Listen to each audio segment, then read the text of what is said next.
Tim gabungan dari Polres Bangli, Satpol PP, TNI, Dinas Perhubungan, dan instansi-instansi terkait melaksanakan sidak justisi penertiban penerapan protokol kesehatan, pencegahan COVID-19, dan pemantauan kegiatan non-esensial sesuai aturan Surat Edaran Gubernur Bali Nomor 10 Tahun 2021.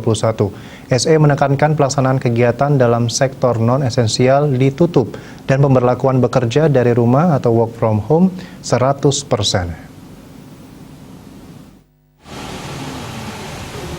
Kasubag Dalop Kapolres Bangli AKP Sang Ketut Mariasa mengatakan kegiatan sidak ini dilakukan untuk mendisiplinkan masyarakat agar selalu taat peraturan pemerintah untuk memutus rantai penyebaran virus corona penyebab COVID-19.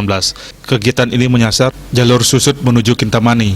Dalam kegiatan tersebut terdapat beberapa usaha non-esensial masih tetap buka. Tim pun langsung memberi peringatan kepada pengelola agar menutup sementara usaha mereka. Sektor non-esensial meliputi salon, toko baju, toko elektronik, dealer kendaraan, dan sebagainya diperintahkan untuk tutup sementara. Di lain pihak, sektor esensial seperti kegiatan yang berhubungan dengan kebutuhan pokok makanan, baik berupa toko, warung, rumah makan hingga restoran masih diperkenalkan buka dengan batasan hingga pukul 20.00 WITA.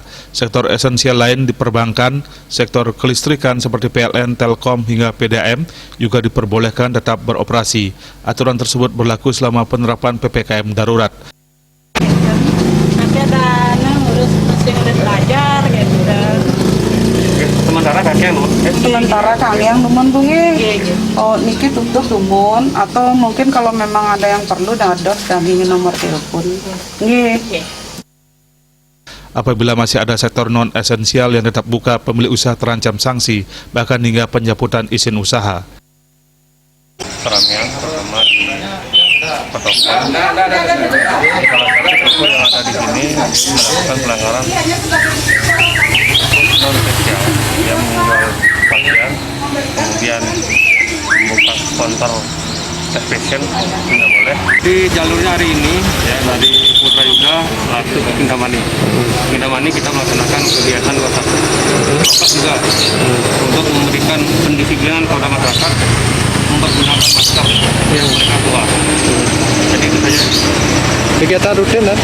Jadi kegiatan ini setiap hari ya, yang mengenal itu. Jadi setiap hari kita melakukan titik obat baik di kecamatan masing-masing. Kemarin kita di Kuku, kemudian di Bangli, sekarang di Kintamani. Diharapkan dengan kerjasama yang baik dengan seluruh pihak, pandemi COVID-19 bisa segera diatasi sehingga perekonomian masyarakat bisa kembali pulih. Putu Ratna, Bali TV.